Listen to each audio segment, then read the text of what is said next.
Halo, bertemu lagi dengan saya Anton Data dalam pembelajaran bahasa Indonesia. Dalam video kali ini kita akan bersama-sama belajar menelaah unsur buku fiksi dan non-fiksi.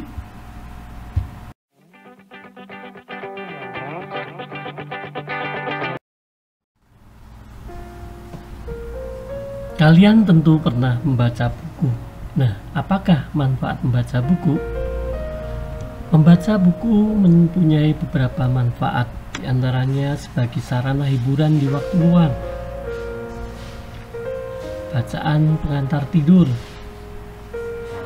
menggali nilai-nilai atau norma dalam kehidupan, dan menambah pengetahuan dan keterampilan berbahasa.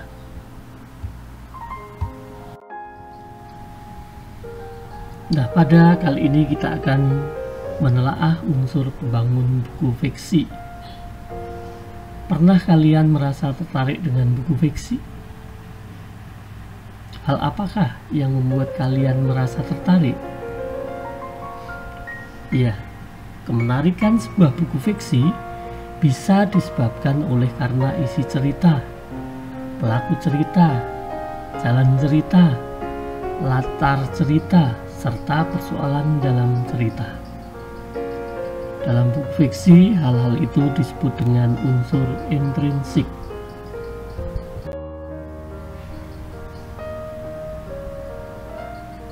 Bagaimana cara memahami sebuah cerita dengan baik? Pahamilah alur atau jalan ceritanya terlebih dahulu. Kemudian lakukan penelusuran sifat atau watak masing-masing tokoh ceritanya, dan temukanlah pesan atau amanat yang terkandung dalam cerita tersebut.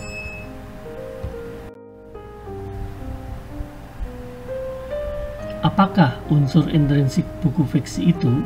Mungkin kalian akan bertanya. Ya, unsur intrinsik merupakan unsur yang membangun sebuah karya dari dalam karya sastra itu sendiri. Unsur intrinsik meliputi tema, tokoh, penokohan, alur, latar, dan sudut pandang. Apa saja unsur intrinsik buku fiksi? Unsur intrinsik buku fiksi meliputi 1. Tema. Tema merupakan ide pokok atau dasar cerita. Tema itu bermacam-macam, misalnya tentang keluarga, sosial, anak-anak, remaja, dan lain-lainnya. Contoh tema dalam novel Laskar Pelangi karya Andri Hirata bertema pendidikan. Tema pendidikan tersebut dipadukan dengan kisah persahabatan dan kondisi ekonomi tokoh dalam cerita.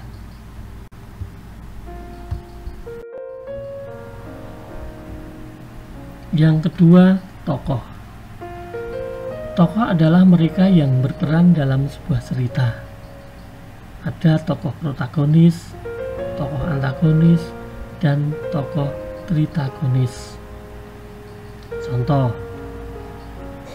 tokoh dalam novel Laskar Pelangi adalah Ikal sebagai Aku, Taprani, Sahara, Akiyok, Harun, Kucai, Lintang, Mahar, Bu Muslimah, dan Pak Arfan.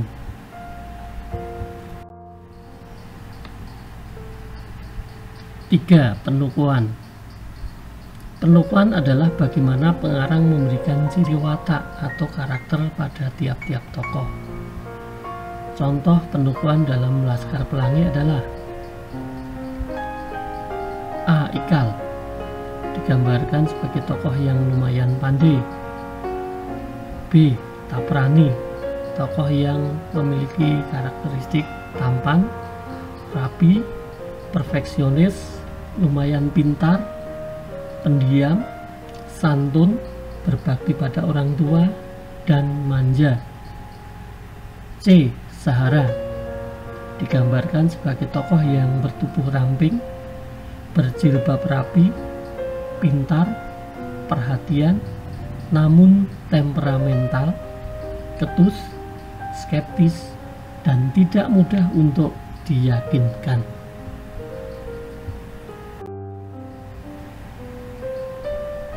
D. Akyong. Seorang Tionghoa, polos, percaya pada mahar, bersahabat dan suka menolong. Sering bertengkar dengan Zahra. E. Tokoh Harun. Merupakan tokoh yang terbelakang mental, santun, murah senyum, pendiam, punya hobi mengunyah permen, berpakaian rapi, tidak bisa belajar membaca dan menulis. F. Ucai. Merupakan tokoh yang digambarkan dengan karakteristik sebagai ketua kelas, menderita rabun jauh, banyak bicara, dan susah diatur. G. Lintang. Tokoh ini digambarkan sebagai seorang yang jenius, gigih, bersemangat, senang membaca dan belajar ilmu pengetahuan, aktif, dan suka mengajari teman-temannya.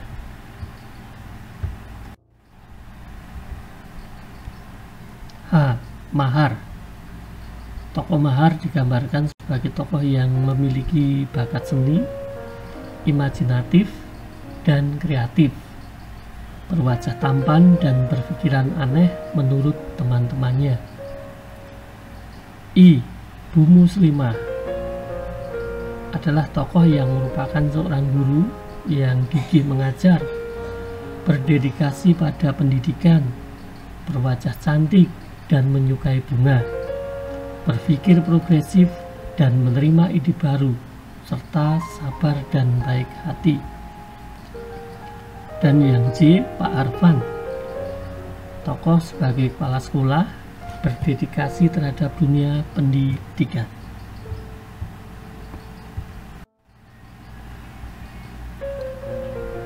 4. Latar adalah gambaran mengenai tempat, waktu, dan suasana dalam cerita. Contoh latar dalam novel Laskar Pelangi adalah: A. Latar tempat: SD Muhammadiyah di Gantong di Belitung Timur, Sumatera Selatan. Secara umum, novel ini memiliki latar tempat di Belitung. Namun, dalam novel ini juga digambarkan latar-latar khusus, latar tempat secara khusus, yaitu misalnya di rumah, pohon, tepi pantai, gua, dan pasar. Yang B. Latar waktu. Peristiwa dalam novel ini karena merupakan kisah nyata, maka yang dikisahkan terjadi pada sekitar tahun 1974. C. Latar suasana. Terdapat 3 latar suasana, yaitu suasana sedih terlihat pada saat Lintang berpamitan hendak berhenti sekolah, sedangkan latar senang terlihat saat tim cerdas cermat memenangkan lomba, serta latar cemas, suasana cemas terjadi saat pihak sekolah menunggu tambahan siswa agar sekolah tidak ditutup.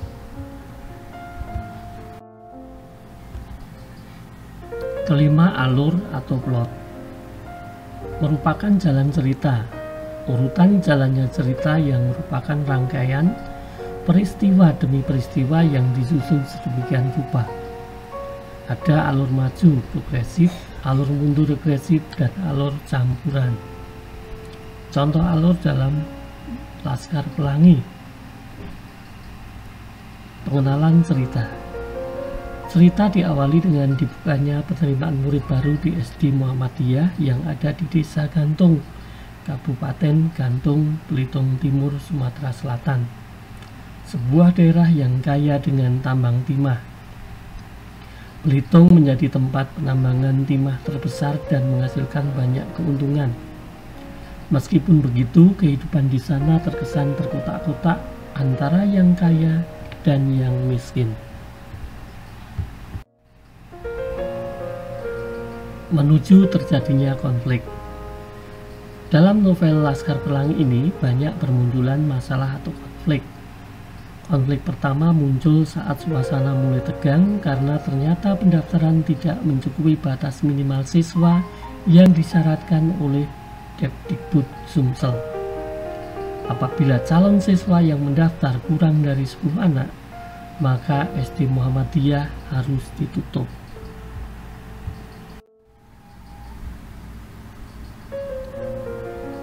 Tahap selanjutnya, puncak konflik. Setelah ditunggu hingga siang, jumlah pendaftar tidak lebih dari 9 orang. Jumlah ini tentu belum mencukupi persyaratan Depdikbud. Hal ini sangat mencemaskan Pak Arfan selaku kepala sekolah dan Bu Muslimah selaku guru. Pada akhirnya, Pak Arfan memutuskan untuk memberikan pidato pengumuman bahwa penerimaan siswa baru dibatalkan. Selanjutnya, konflik lain bermunculan pada tiap-tiap tokoh. Konflik berikutnya yang melibatkan hampir semua tokoh terjadi pada saat akan dilakukan lomba karnaval dan cerdas cermat antar sekolah.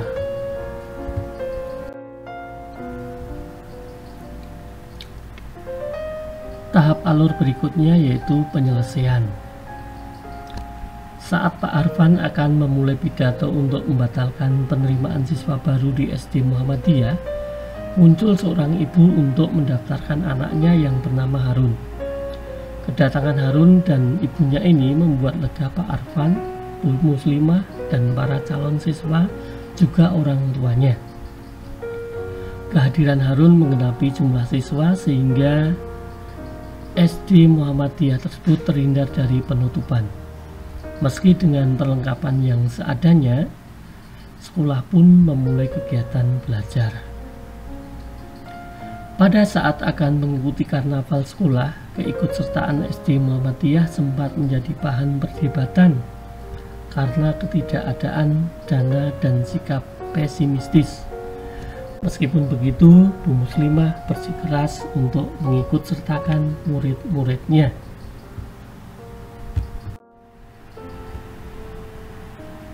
Mahar pun ditunjuk sebagai ketua.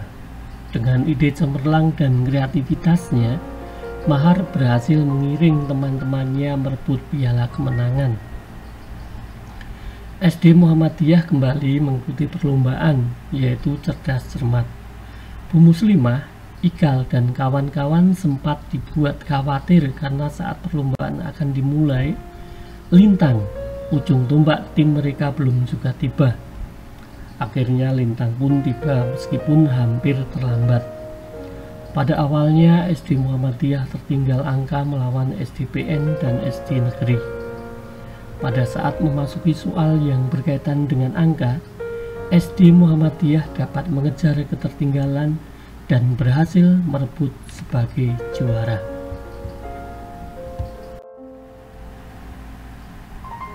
Unsur selanjutnya, 6 amanat, adalah pesan yang ingin disampaikan pengarang secara tersirat melalui cerita.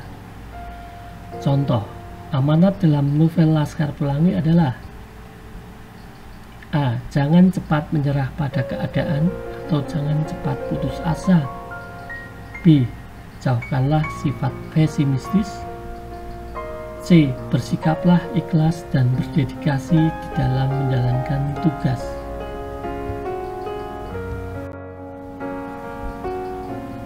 Tujuh sudut pandang adalah cara pengarang memosisikan dirinya di dalam bercerita. Ada sudut pandang orang pertama, akuan. Dalam sudut pandang ini pengarang di dalam cerita, dan sudut pandang orang ketiga atau diaan. Dalam sudut pandang ini pengarang di luar cerita. Contoh sudut pandang dalam novel Laskar Pelangi adalah menggunakan sudut pandang orang pertama pelaku utama dengan tokoh aku yang terlihat sangat dominan diceritakan dalam novel ini.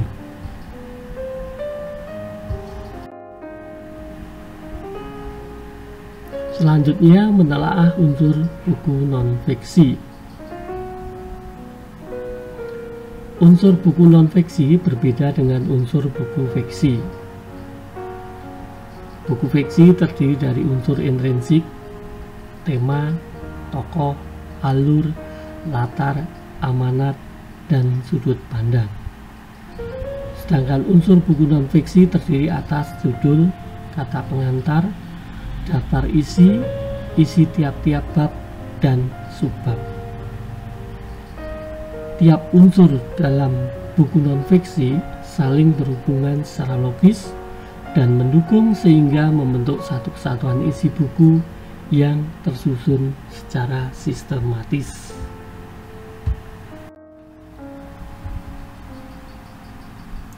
Contoh telaah unsur buku non-fiksi. Buku Mestakung karya Yohanes Surya misalnya, buku ini berisi tentang kronologis keberhasilan tim Olimpiade Fisika Indonesia sebagai juara di IPO International Physics Olympiade. Disebut bahwa keberhasilan itu diperoleh berkat dukungan dari semesta atau semesta mendukung, Mestakung. Konsep tersebut kemudian dijabarkan dalam daftar isi yang terdiri dari sub dan subjudul yang berupa urutan atau kronologis terjadinya konsep semesta mendukung hingga mimpi besar untuk meraih Nobel pada tahun 2020.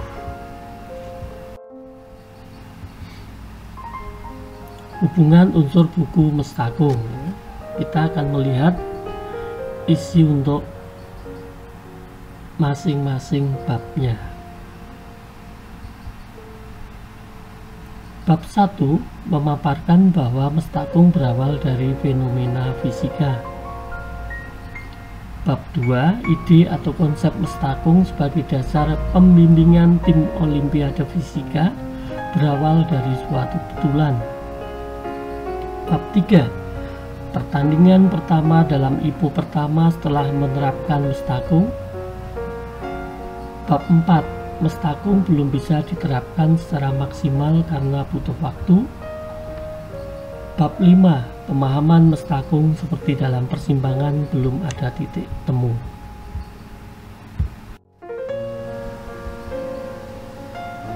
Bab 6, pembimbingan IPO mulai ada hasilnya. Bab 7, kesuksesan pertama dalam IPO setelah menerapkan Mestakung. Bab 8, pembimbingan tim Olimpiade Fisika Indonesia dengan Mestakung lebih difokuskan. Bab 9, usaha untuk menggapai hasil ternyata masih terpeleset, namun akhirnya bangun kembali. Bab 10, usaha akhirnya berhasil mengantarkan menjadi juara dunia IPO. Bab 11, ingin mewujudkan mimpi besar lain yaitu memperoleh Nobel pada tahun 2020. Dan bab 12, penutup. Nah, untuk melatih kalian bagaimana menelaah unsur buku fiksi dan non-fiksi, lakukanlah kegiatan berikut. Carilah satu buah buku non-fiksi yang ada di rumah kalian dan lakukanlah hal berikut ini. A. Bacalah buku tersebut dengan teknik SI3R. B. Buatlah peta pikiran terhadap isi buku tersebut. C. Tuliskanlah hubungan unsur-unsur dalam buku tersebut. Selamat mengerjakan.